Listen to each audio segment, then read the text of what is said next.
85세의 전원주 여사는 한국에서 가장 사랑받는 원로 여배우 중 한 명으로 수십 년간 마음속에 숨겨왔던 진실을 마침내 인정했습니다. 바로 그녀가 고인이 된 남편 임진호의 가장 큰 사랑이었다는 사실입니다.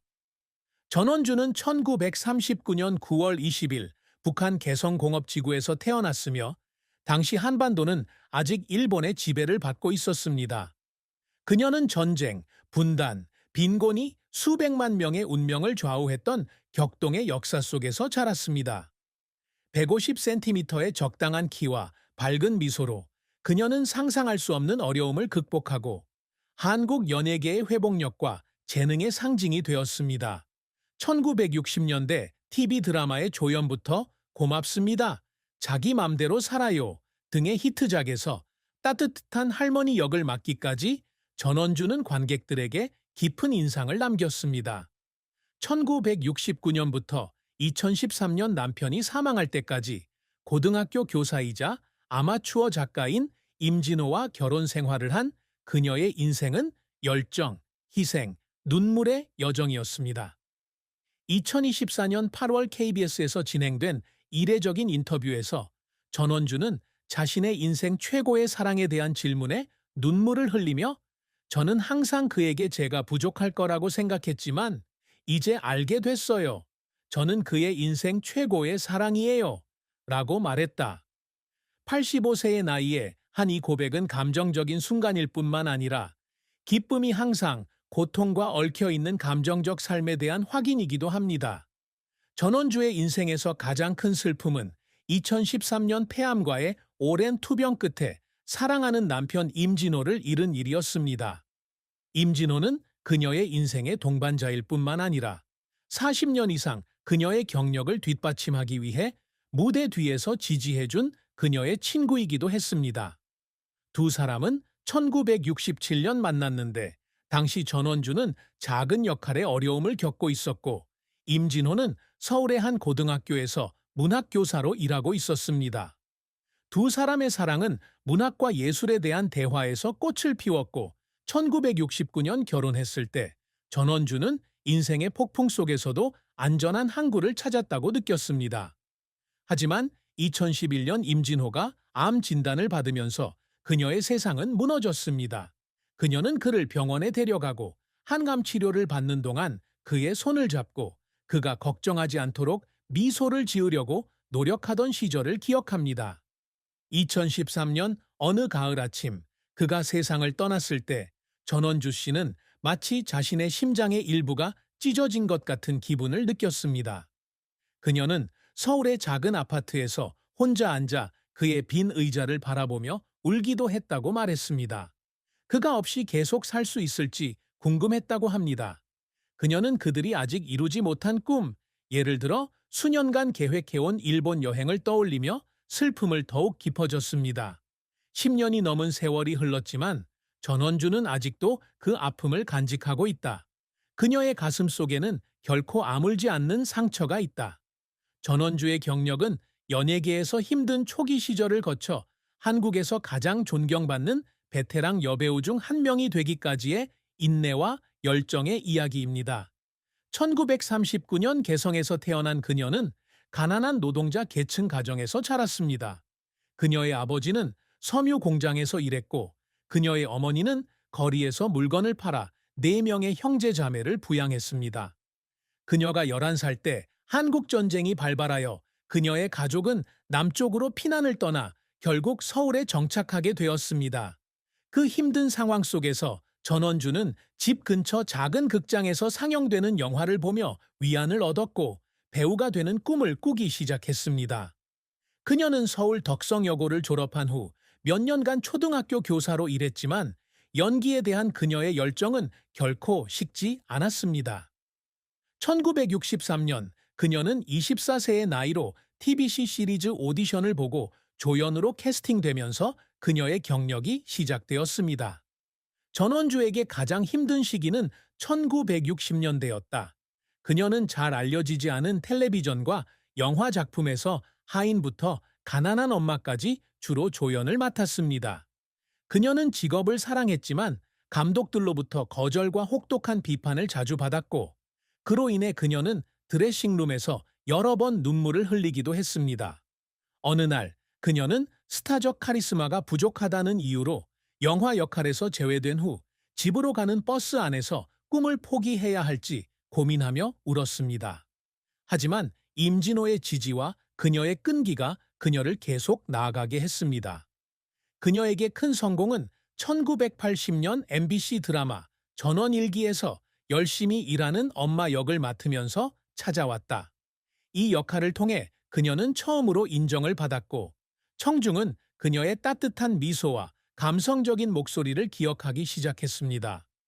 전원주의 가장 큰 성공은 2007년 드라마 고맙습니다에서 할머니 역을 맡아 장혁, 공효진과 함께 주연을 맡았을 때였다. 이 역할은 시청자들의 사랑을 받았을 뿐만 아니라 그녀에게 2007년 KBS 연기대상에서 여우조연상을 안겨주기도 했습니다. 그녀는 감동적인 장면부터 가슴 아픈 장면까지 진심 어린 감정을 전달하는 능력으로 칭찬을 받았습니다. 이후 그녀는 천국의 정원, 딱 너 같은 딸, 내 맘대로 살아라, 그리고 한국 케이블 TV 역사상 두 번째로 높은 시청률을 기록한 드라마인 리본 리치 등 일련의 인기 TV 드라마에 출연했습니다. 그녀는 키가 작고 연기력이 뛰어나 할머니 역이나 자상한 연로한 여성 역을 맡는 경우가 많은데, 각각의 역할마다 그녀의 재능 덕분에 고유한 색깔을 가지고 있다. 하지만 그녀의 경력은 실패 없이는 이루어지지 않았습니다. 가장 후회스러운 일 중 하나는 1995년 SBS 드라마에서 주연을 제안받았지만 자금 부족으로 프로젝트가 취소된 것입니다. 전원주는 이 역할을 위해 수개월 동안 준비했고 다른 기회도 거절했지만, 프로젝트가 무산되자 그녀의 가장 큰 꿈이 산산이 조각난 것처럼 느꼈습니다. 그녀는 수입을 늘리기 위해 선구로 일하던 녹음 스튜디오에서 울었다고 말하며 시간과 노력을 낭비했다고 느꼈다고 했습니다. 또 다른 실패 사례는 1985년 국제 애니메이션 영화 더빙에 도전했지만 그녀의 악센트가 너무 한국적이라는 이유로 거부당한 것입니다. 이런 고난과 일과 가정의 균형을 맞추는 데 따른 압박은 그녀를 여러 번 울게 만들기도 했지만, 그녀를 절대 포기하지 않는 강한 여성으로 만들었습니다. 전원주가 항상 이루고자 노력하는 업적은 단지 유명한 여배우가 되는 것에 국한되지 않고 의미 있는 예술적 유산을 남기고자 하는 열망이기도 합니다. 그녀는 경력을 시작한 이래로 한국 사회에서 관객들이 노년 여성을 인식하는 방식을 바꾸는 역할을 맡는 것을 늘 꿈꿔왔습니다. 젊음과 아름다움을 중시하는 사회에서 그녀는 나이든 여성도 이야기할 이야기와 깊은 감정, 그리고 놀라운 힘을 가지고 있다는 것을 증명하고 싶어 합니다. 땡큐에서 할머니의 역할은 이 꿈을 향한 큰 발걸음입니다. 그녀는 강하고 온화한 나이든 여성의 이미지를 보여주며 가족을 위해 기꺼이 희생할 의지가 있습니다.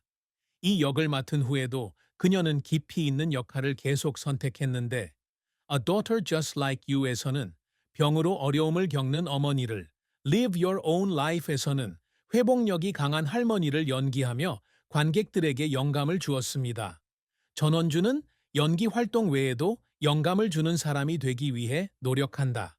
그녀는 자선 행사, 특히 고아와 노인을 지원하는 프로그램에 정기적으로 참여하고 있으며 2010년에는 불우아동을 위한 무료 미술 수업을 제공하는 서울 지역 센터를 짓는 데 도움을 준 것을 자랑스럽게 생각합니다. 그녀가 소중히 여기는 또 다른 업적은 2015년 KBS 연기대상에서 평생 공로상을 수상한 것입니다. 이는 그녀가 한국 엔터테인먼트 산업에 50년 이상 헌신한 공로를 인정받은 것입니다. 그녀는 수상 소감에서 자신이 의심스러웠을 때에도 자신의 재능을 믿어준 임진호에게 감사를 표하며 눈물을 흘렸습니다. 그녀는 임진호와의 사이에서 아이가 없었음에도 불구하고 모범적인 엄마이자 할머니가 되려고 노력했습니다. 그들은 1975년에 고아가 된 소녀를 입양했는데, 그녀는 그 소녀를 친딸처럼 돌보았고 딸이 자라서 교육자가 되는 모습을 보고 자랑스러워했습니다. 전원주의 사랑과 결혼은 동반자 관계와 희생에 대한 아름다운 이야기이지만 슬픔으로 가득 차 있습니다.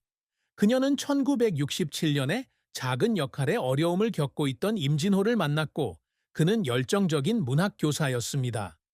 두 사람은 1969년 서울에서 가족과 가까운 친구 몇 명이 참석한 가운데 간소하게 결혼식을 올렸습니다. 임진호는 그녀의 남편일 뿐만 아니라 멘토이기도 하다. 그녀와 함께 대본을 읽고 연기력을 향상시키기 위한 조언을 해주기도 한다. 두 사람의 사랑은 존중과 이해 위에 세워졌으며 전원주는 자신이 무조건적으로 진심으로 사랑받는다고 느끼게 해주는 유일한 사람이라고 말한 적이 있습니다. 하지만 그들의 결혼 생활은 항상 순탄치만은 않았습니다. 초창기에는 전원주가 영화 촬영 일정으로 바빴고 임진호는 부산에서 멀리 떨어진 곳에서 일해야 했기 때문에 두 사람은 자주 떨어져 지내며 오해와 다툼이 잦았습니다. 한 번은 전원주 씨가 직장에서 너무 많은 시간을 보낸다는 말다툼을 한 후 울면서 사과했고 가족과 더 많은 시간을 보내겠다고 약속했습니다.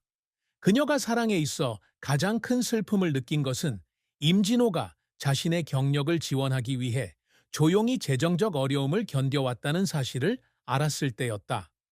임진호는 1980년대 배역을 구하기가 어려웠을 때 생활비를 벌기 위해 몰래 아르바이트를 했지만 죄책감을 느끼지 않도록 그녀에게는 절대 말하지 않았다.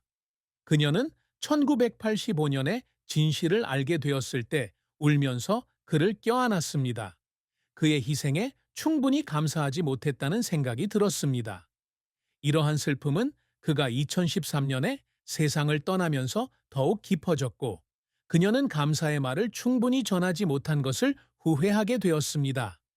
임진호는 생애 마지막 몇 년 동안 그녀에게 편지를 썼는데 이 편지는 그가 죽은 후에 발견되었습니다. 편지에서 그는 그녀가 자신의 인생에서 가장 큰 사랑이었으며 모든 고난을 가치 있게 만들어준 사람이라고 말했습니다. 이 편지는 85세의 나이에 쓴 그녀의 고백과 함께 시간을 초월한